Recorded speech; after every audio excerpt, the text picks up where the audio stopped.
You are watching On Demand. Please do not try to vote or enter any competition or other interactivity in this programme, as it may not count and you may still be charged.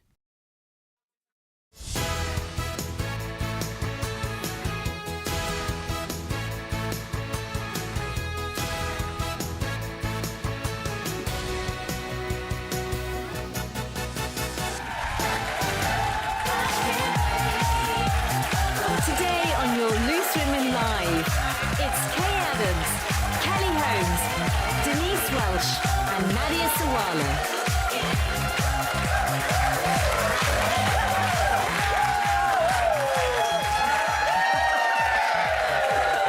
Hello and welcome to your Friday show. Yes, the weekend is here and coming up today. The dress, the makeup artist and the flashy car. As it's revealed, parents are getting into crippling debt to pay for their teenagers' proms. Should schools cancel them to save parents money? And don't miss the extraordinary story of Nadia's brush with one of Europe's most notorious con men. I don't think she even fully knows this, the infamous Little Nicholas. But would you be able to sniff out a suspected fraudster? First today, the widower of Dame Barbara Windsor, Scott Mitchell, has revealed that he has found love again 3 years after her death. Scott confirms his relationship with EastEnders Rainey actress Tanya Franks. They first bonded whilst training for the London Marathon as part of Bab's Army, raising money for Alzheimer's. So it's lovely news, Nadia, isn't it? Oh, it's we all know Scott well, don't we? And what a sweetheart he is, and how lovely he was with Barbara, and so I'm just so happy for him. And it's funny, isn't it? It's funny how people can get this big book of the rules of grief when somebody has lost somebody, about what you should and shouldn't do. I remember a friend of mine going through that, actually, and her husband had died in tragic circumstances, and sort of every single thing she did, somebody had something to say about it. It's like, oh, well, it's not... Oh, what is it? It's only this. Oh, well, it's only that. Oh, well, you can't. Well, you can't have the same thing in the house that you had with him.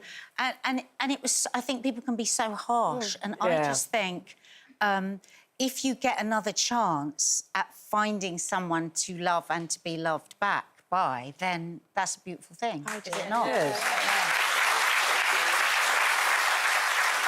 It's just sensitive, isn't it? It's just really sensitive. There's so many people involved in it. I mean, there was something that was posted online, and this was, you know, a man who was saying that his terminally ill wife had pleaded with him not to marry again, not to bring another woman into their children's lives. They were only a young couple as well. I know, and, you know, the emotions are so heightened, aren't they? You can understand the woman saying that. I mean, the thought of another woman coming into your kid's life. Yeah. You can understand the guy being torn. It's so We're becoming very judgmental, though, aren't we? I think with social media as well. Everybody has got something to say. You've got to walk a mile in everybody's shoes before you should really comment on something like that. I mean, obviously, on a personal level, we're thrilled for Scott. Yeah. You know, he did. He was a wonderful husband to Barbara, and I think she would be thrilled for him. I don't think... I would probably be one of those people who's so hypocritical. Because, in theory, I think that there's no... You know, if you lost somebody and then you moved on quite quickly, should you lose that chance of love just because other people might criticise? But then again, would I be happy if Lincoln moved on within a week of me popping me clogs? I'm not so sure. But Nadia, you always say that you... I always say to the girls, like, if I go before Daddy, just it would be great if he met somebody soon afterwards, because I don't want to think of him on his own. That's just like actually just makes me cry. Just thought of it. Sorry, very much.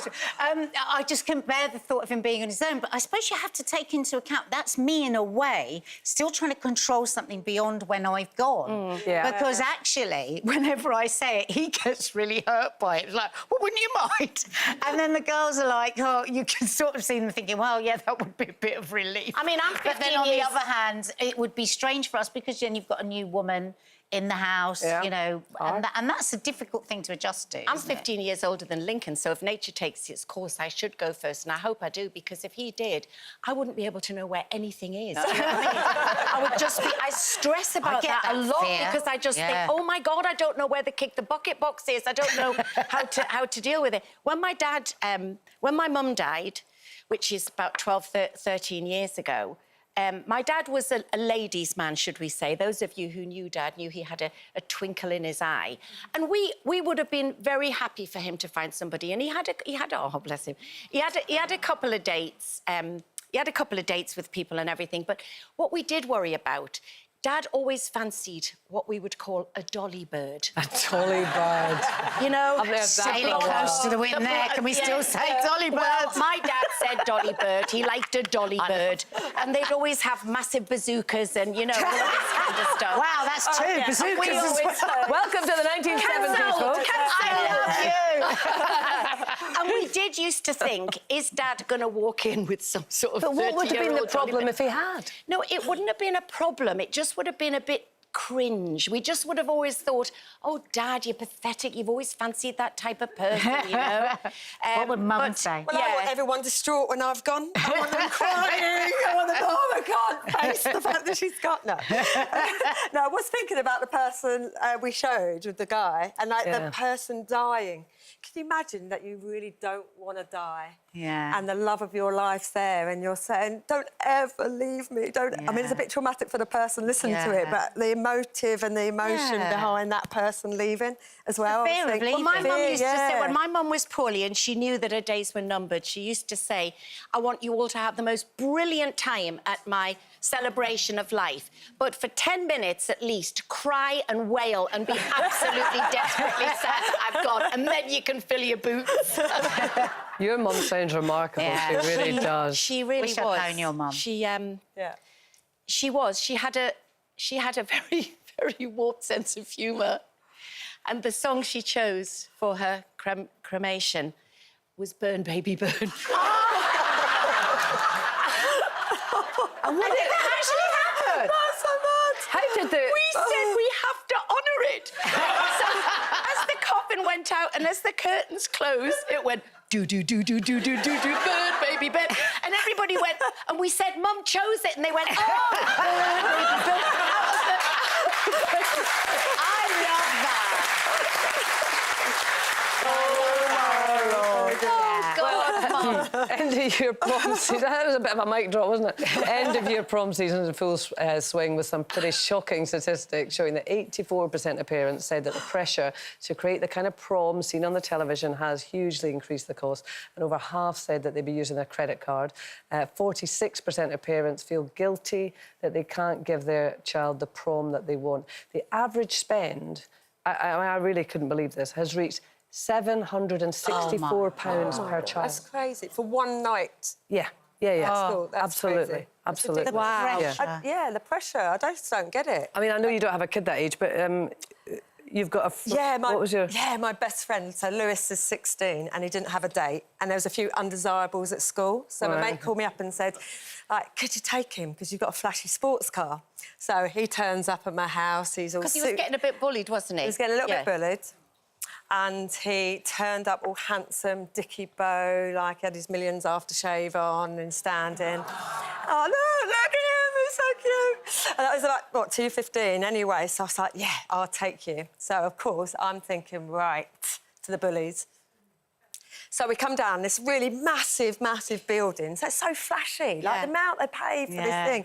Coming down this long drive, and I could see in the distance all these other mates with their limos and the girls' ball grounds. And I thought, this is ridiculous. So it's a long drive. So I'm like, toot him! I said to him, lean out the window. So he's literally like, whatever.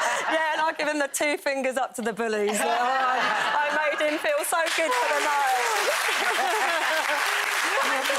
It's such a shame Pressure. that we can't have... Just to remember the fun of what you were going to wear and everything for the school disco. When it was just like a school disco that didn't cost anybody any money. I know we can't put the genie back in the bottle, but a lovely shop in Liverpool where I get some of my, like, the dress for my charity ball every year and everything. I was in there last year getting this dress, and there was these kids getting their ball gowns, and she said they dare not say to their mums to even suggest anything under £500.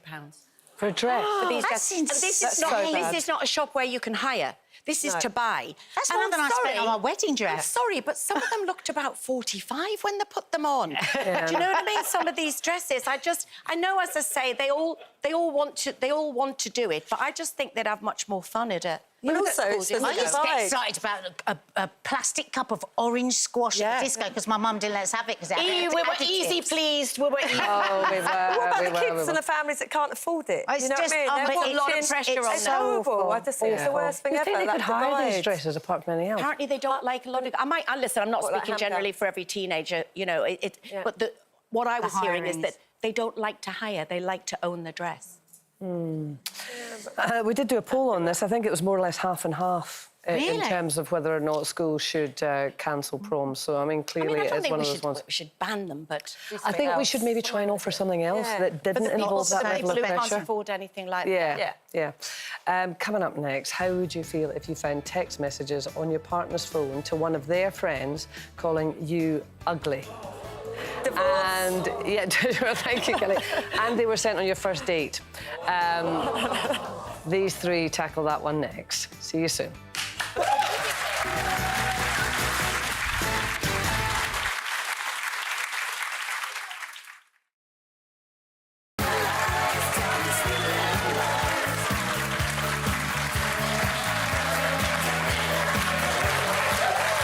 Good to see you again. Still to come, the shocking moment that Nadia and her family were tricked by an infamous fraudster nicknamed the baby-faced con man. Full story on the way, but it's competition time now, and here's a prize to give you that Friday feeling. Josie's here with all the details.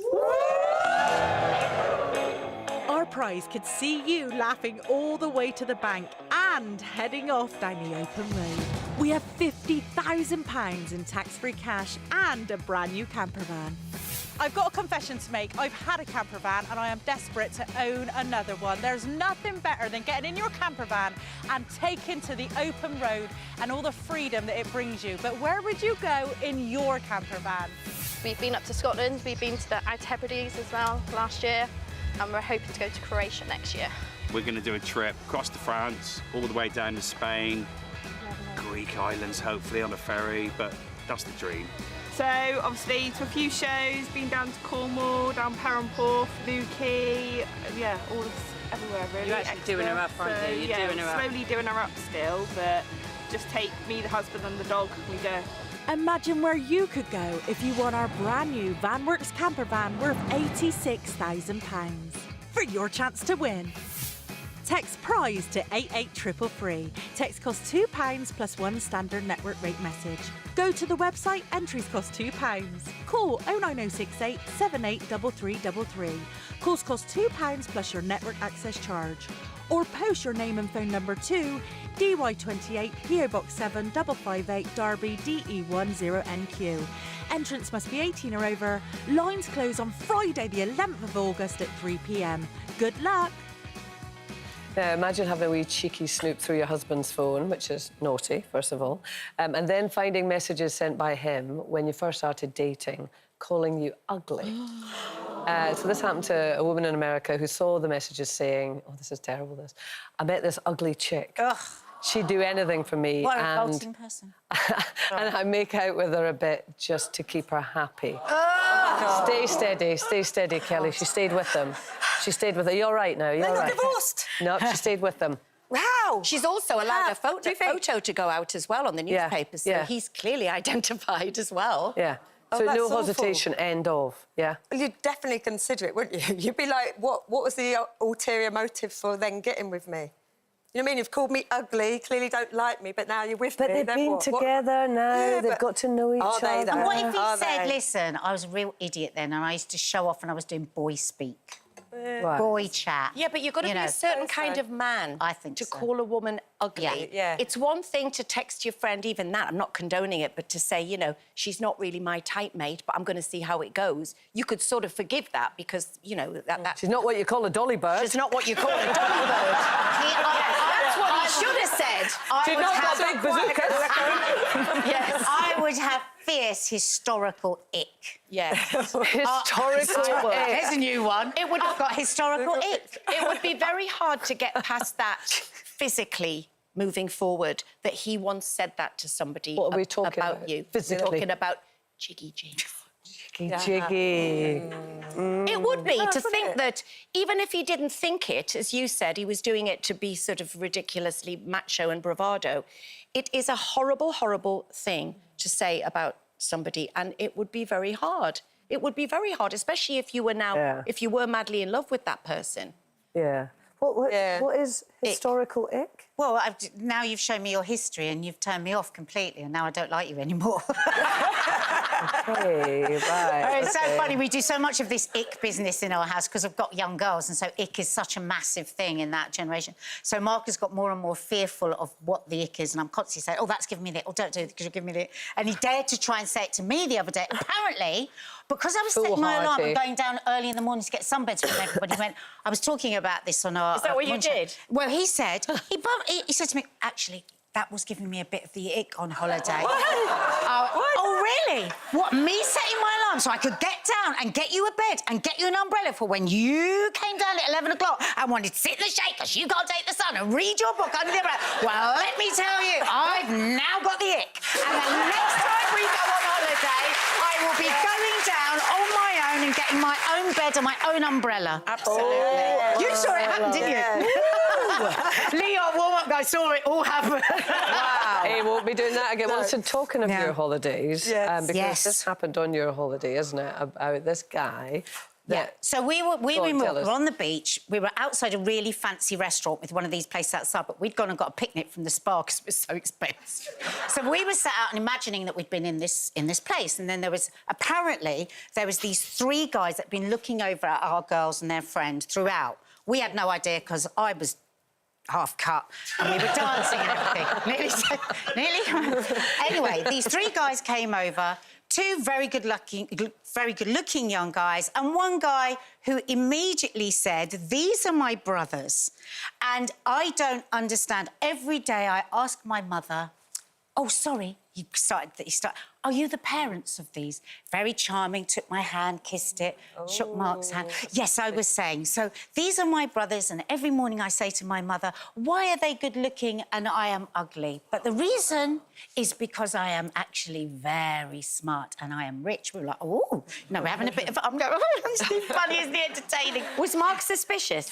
Not at this point. Well, I don't know, but I was, and I was just enjoying it and being all silly. And he said, yes, I am about to be in a Netflix show in September. Really? Yeah, what's it about? Well, imagine The Wolf of Wall Street and Catch Me If You Can. That's my character, so I'm thinking, is an actor. Oh, isn't that lovely? Girls, it's on Netflix. And then he goes, yes, Google me, you'll see me on the red carpets. But don't Wikipedia me. Anyway, so Mark's looking, oh, yeah, there he is. He's on a red carpet for Fast and Furious and all of this. Anyway, so they got themselves in a mess then because they were spending so much time talking to me and Mark, they didn't know how to get back to the girls. The girls had already got the ick because one of them had a sweaty hand when it shake out. So it was over for them right at the beginning. I didn't realise that. So anyway, so then they sort of wander back to this posh cocktail-y restaurant place, and straight away Mark's like gone full journalist. He goes, you won't believe this, because immediately he'd Wikipedia and he said he's Spain's youngest and most infamous fraudster. He'd infiltrated the Spanish government and the royal family. His name is Francisco Nicolas Gomez Iglesias. He called himself Little Nicholas. He's known as Little Nicholas. He's pretended to be an envoy for King Felipe VI from Spain, the Deputy Prime Minister. He faked an invitation to the coronation. He faked his ID card so that his friend could sit his university exams for him. I wish I had met him. He was arrested after not paying his share of a restaurant bill. Oh, no, I'm annoyed. He was after your picnic. He wanted your picnic. And he was plotting to access confidential information from police databases. Wow. That's the kind of company you keep on holiday. But I mean, I was just trusting everything he said. Oh, this is lovely, oh, da-da-da. You know, it's whether or not you trust people immediately or not. He was very charming. You're very trusting like me, so you'll talk. I'll trust everybody until they lose the trust. Lincoln trusts nobody. But I'm so open with people that my ex-husband, Tim, if I gave someone my phone number, which I did, he'd go, do you know, why don't you even just get your phone number tattooed on your head? It'll save you loads of time at the end of the night. Then everybody can just write it down the minute you get in the bar. I do. I trust everybody. And then I'm really gutted. But Lincoln, I think, is like you. Yeah. You have to earn his trust before he'll trust you. Yeah, Yeah, you're I the think, same. yeah, I was definitely like that. When I was sort of like a closed book, definitely didn't really trust anybody. Now I'm like, oh, I love you, I want to go out, let's get your number. Because you were having to keep this secret all the time about yourself. Yeah, that exactly. must be so tiring, actually. Oh, no, it was so tiring. I didn't want to go out past that barrier of being Dame Kelly Holmes, you know what I mean? So actually quite closeted in that way. Now, I love life, I'm partying, I have all your numbers, I'm your best mate. You know what I mean? I'm like, come on, let's go out. And then, yeah, there you go, girl. And then, but my partner's like, jury's out. Like, literally, see somebody and that jury's out, I don't trust them. Yeah. Stick with her. Stick with Yeah, do you her. think? Yeah, absolutely. Sounds like a good mate. Poor old me having to go out with this three. My God, they're a handful. That is it for today. Shorter because of the racing. Next week, Jason Donovan, EastEnders Lucy Benjamin, and singer turned designer Pearl Lowe will all be joining us. Until then, have the most fabulous weekend.